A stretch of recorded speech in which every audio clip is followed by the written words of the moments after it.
Bueno, seguimos en Séptimo Piso. Este jueves comienza la cumbre de emergencia de la Unión Europea, que va a reunir a los 27 miembros de ese bloque para debatir qué hacer con el tema de la defensa y la ayuda a Ucrania ante este descenso del apoyo por parte de la administración de Donald Trump. Para hablar del tema, le damos la bienvenida a Adrián Celaya, que es analista internacional. ¿Cómo estás, Adrián? Acá Leila y Alejandro te saludamos. Hola, ¿qué tal?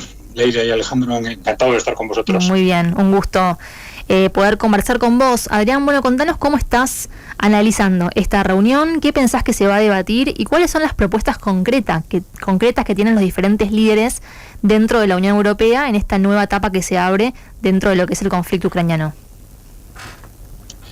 Bueno, en realidad se está hablando de la necesidad de prepararse para, digamos, un enfrentamiento o una escalada militar, pero se está hablando de forma bastante confusa, porque en realidad se están mezclando, confundiendo, quizás premeditadamente, dos conceptos radicalmente distintos. Un concepto de, digamos, de corto plazo, que está relacionado con la aparente necesidad de hacer algo frente a una Ucrania que está perdiendo la guerra con Rusia y que para ellos parece que es algo inaceptable, ¿no? Y el otro planteamiento es de largo plazo y que se basa en una presunta futura amenaza rusa frente a la cual Europa necesita rearmarse. Y creo que es un concepto de necesidad de rearmarse a medio y largo plazo que se apoya también en esta decisión estratégica de Estados Unidos de alguna forma abandonar ese proyecto de defensa común que hasta ahora ha estado articulado a través de la OTAN, ¿no?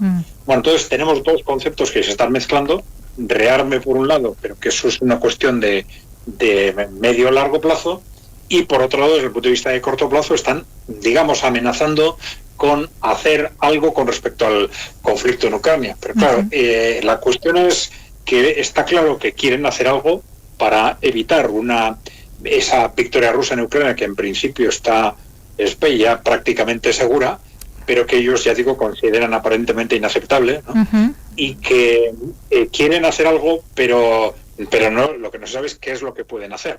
Porque desde un punto de vista militar está claro que las potencias europeas de la OTAN en conjunto no tienen capacidad militar de enfrentarse con Rusia.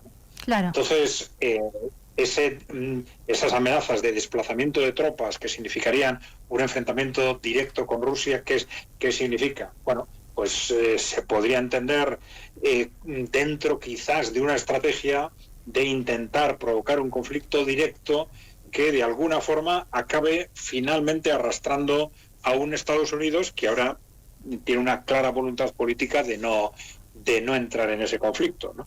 Pero bueno, sí es algo conocido que en Estados Unidos hay opiniones distintas, que hay grupos de presión que tienen criterios similares a los de estos países europeos como Francia y Reino Unido, y bueno, esto parece que podría ser una estrategia, ¿no? En crear un conflicto de tal dimensión en el que estén implicados aliados históricos de Estados Unidos, de tal dimensión que acaben políticamente obligando a Estados Unidos a intervenir junto a ellos. Bueno, también se está hablando de que ha habido gestiones durante estos días, en concreto para intentar involucrar en esta estrategia de intervención en Ucrania a Turquía, ¿no? Turquía, claro, que tiene un ejército sensiblemente más potente que los de los países europeos de Europa Occidental, y que, bueno, pues podría, eso sí, tener otras características esa intervención si hay una participación significativa de Turquía, pero claro, esto es bastante dudoso que Turquía acepte dar un salto geoestratégico en el vacío de estas características, ¿no? Claro. Aunque, bueno, sí sabemos que ha habido contactos de distinto tipo en este sentido, ¿no? Llama la atención, Adrián, que justo cuando se empieza a hablar de ponerle fin al conflicto y por primera vez después de 3 años hay un contacto entre Estados Unidos y Rusia para hablar, bueno, de las condiciones para que esto termine, vemos que Europa sigue el camino completamente contrario, ¿no? Están hablando de, digamos, la retórica es bastante belicista. Y la consulta es, ¿pensás que internamente en la Unión Europea puede empezar a haber algún grupo de líderes que, bueno, sabemos que por ejemplo Víctor Orbán está bastante alineado con Donald Trump. ¿Pueden empezar a tener un poco más de peso esas voces en este contexto o la ves medio complicada? No, yo creo que eso ya está sucediendo de alguna forma, ¿no? Tenemos dos países que eran Hungría y Eslovaquia. Hungría, digamos, de tradición democristiana y un gobierno de tradición democristiana, y en Eslovaquia un gobierno de tradición socialdemócrata, ¿no? Pero los dos claramente opuestos a estas estrategias belicistas de la OTAN y de la Unión Europea, ¿no? Pero claro, cuando las circunstancias se hacen más difíciles, cuando es más fácil, claro, que aparezcan discrepancias, y que ahora pues están también reforzadas por este posicionamiento de Estados Unidos, evidentemente, ¿no? Entonces vemos cómo probablemente se están moviendo posiciones intermedias, como pueden ser Italia, puede ser Austria, incluso Polonia, pues está haciendo manifestaciones muy reticentes frente a esta idea de desplazamiento de tropas, manifestaciones muy reticentes que han sorprendido, pero que pueden estar relacionadas también con este nuevo posicionamiento de Estados Unidos. Bueno, la propia OTAN, evidentemente, claro, porque claro, la OTAN en realidad no es un conjunto de países, sino una estructura creada por ellos, y es una estructura controlada por Estados Unidos. En la medida en que Estados Unidos cambia su posicionamiento político, hemos visto cómo el secretario general de la OTAN, Mark Rutte, pues ha cambiado sustancialmente sus declaraciones de un día para otro, ¿no?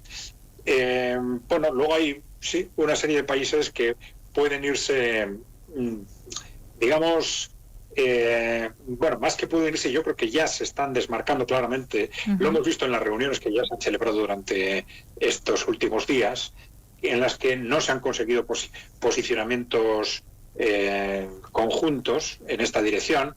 Sí, ha habido posicionamientos vagos, digamos, de solidaridad con Ucrania o de apoyo al presidente, a Volodymyr Zelensky, al presidente ucraniano, pero a la hora de hacer referencia a posibles actuaciones de carácter militar, este tipo de desplazamiento de tropas, al final siempre pues se han quedado con la idea de que, bueno, Reino Unido y Francia tienen una propuesta, Francia por un lado, el Reino Unido por otro, también con declaraciones contradictorias de un día para otro. Están haciendo una reunión tras otra en la que probablemente están intentando conseguir ampliar ese consenso, hasta ahora probablemente sin éxito. Vamos a ver qué es lo que sucede en los próximos días, pero todo parece indicar que estamos hablando fundamentalmente de Francia y Reino Unido.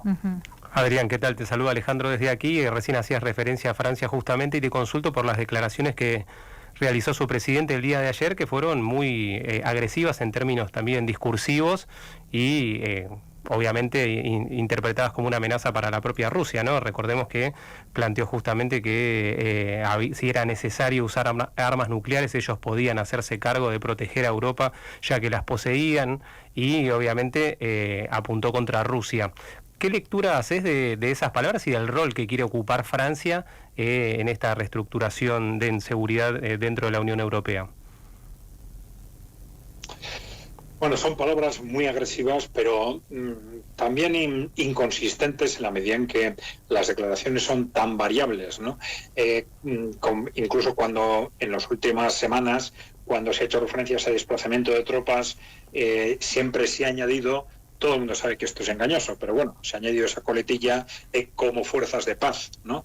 Y a veces diciendo como fuerzas de paz en caso de que se llegara a un acuerdo de alto el fuego, ¿no? O en caso de que se llegara a un cese de las hostilidades, ¿no?